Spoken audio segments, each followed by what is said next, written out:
In this video, I'm going to open my smartwatch Galaxy 5 Pro for the very first time and attempt to fix the broken home button by replacing this mid-frame for only $25.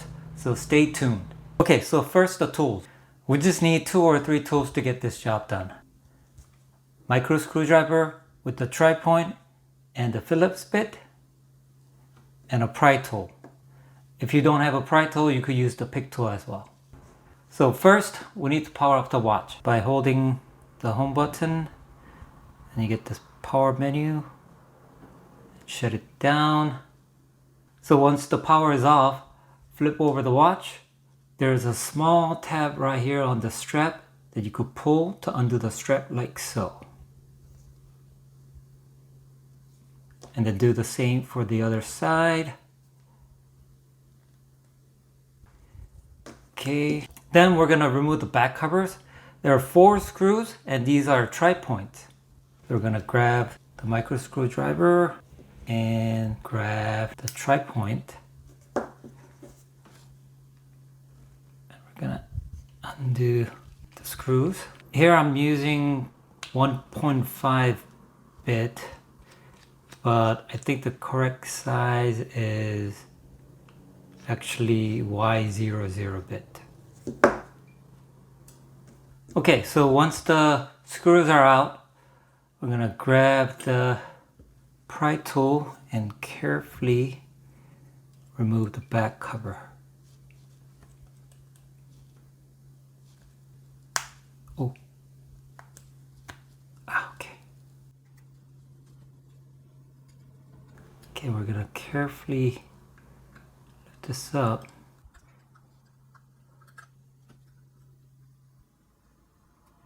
Looks like it's glued a little bit. Now you have to be careful because this back cover has a waterproof gasket. So don't pull this back cover too fast or otherwise you're gonna break this seal. So just do it gently and slowly. Make sure go around all the back cover.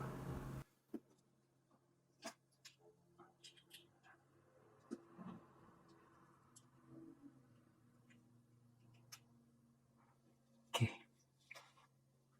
Looks like there's one ribbon cable right here that's connecting to the back sensor over here. So let's go ahead and remove that.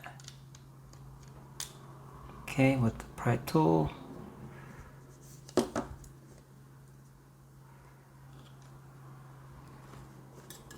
Look, I broke the seal. Damn it. Of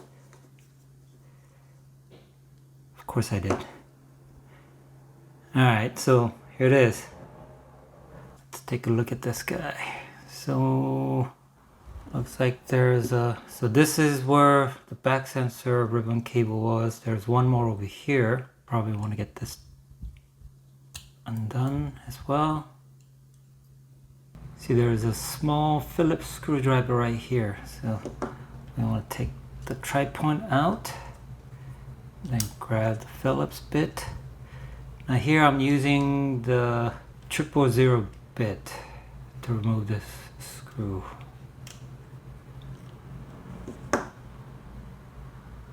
Okay, so let's put this right there. So there's one more ribbon cable that's connected at the underside of the board.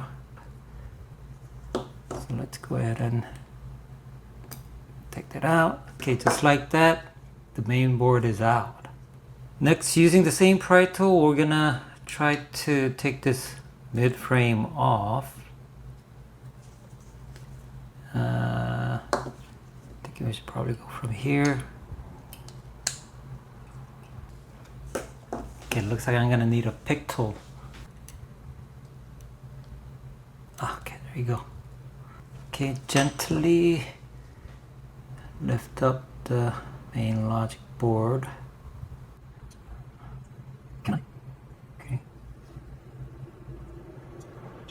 Okay. Okay, so that's out. Here, I was trying to see if I could bend the tack switch back to its place, but I think something got missing because no matter what I did, I couldn't get it to click again. And because I was bending it too many times, I ended up breaking the whole metal piece. Yep. So that's the end of the mid-frame. So I quickly did some Google search and found this eBay seller from New Jersey.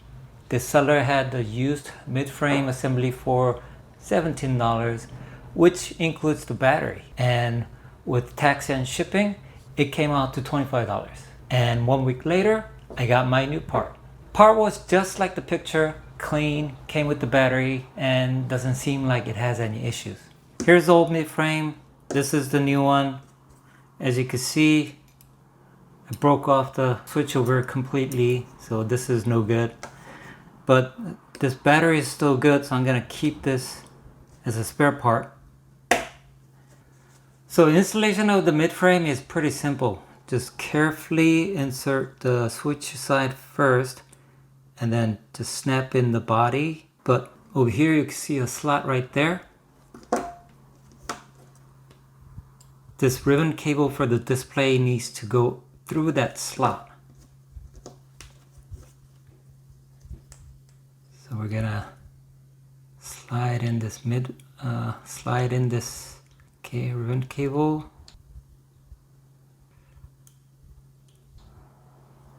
And then slide in.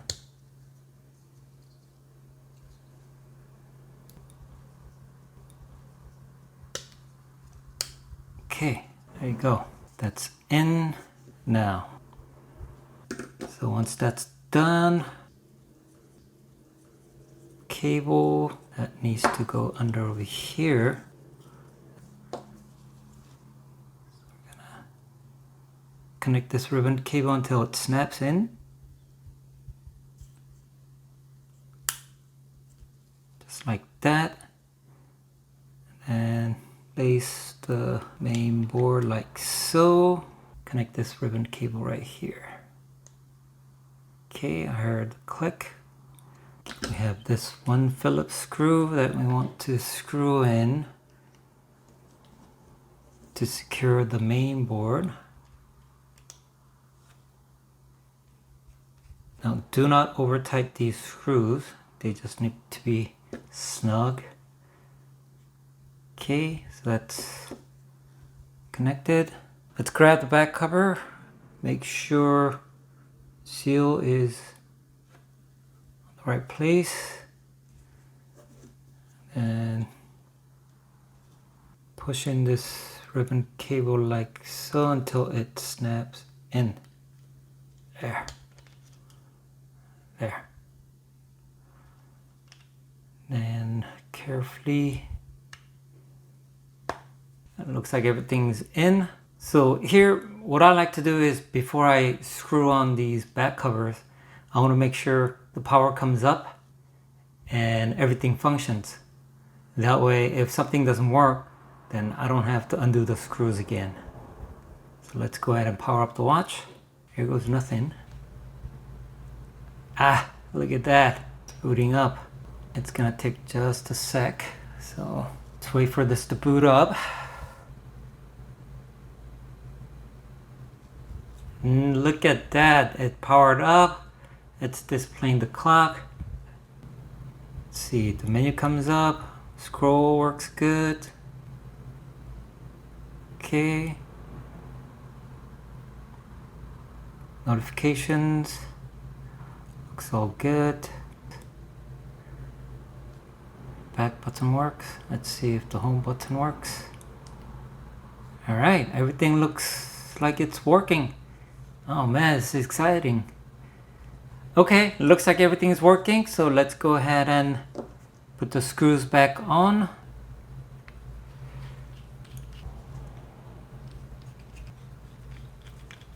Okay, the last one. Oh, look at that. Sensor's flashing. So we know the sensor works. Okay, and then lastly, let's connect these straps back. connect this side first. Pull the tab a little bit and then just wiggle it until it clicks in. Alright, so that's in. Look at that. Alright, let's go ahead and do this. Menu looks good. Back button. Home button works. Okay, notification works. My shortcuts are all coming up. With just $25, I was able to bring this watch back to life. Even though this watch is 5 years old, it still has good values left on it. This watch new is still around $150. If you can find it, used for about $70 to $80. Now, before we close out, I want to share this important rule is when dealing with an old tech or any technologies. While it's always good to use these IoTs to their full life, I would recommend not to go over their useful life.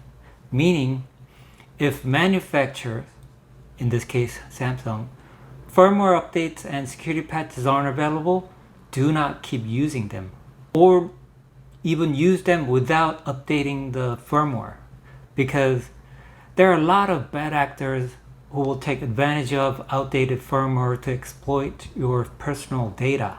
New firmware not only installs the new features, but it also does the bug fixes from the previous versions and updates the securities. So whether it's your smartwatch, phone, iPads, computers, smart TVs, you get the idea. Always update the firmware when available and keep them secure. Do not use them when those patches are no longer available. Thanks for following along with this video. Hope you guys learned something today.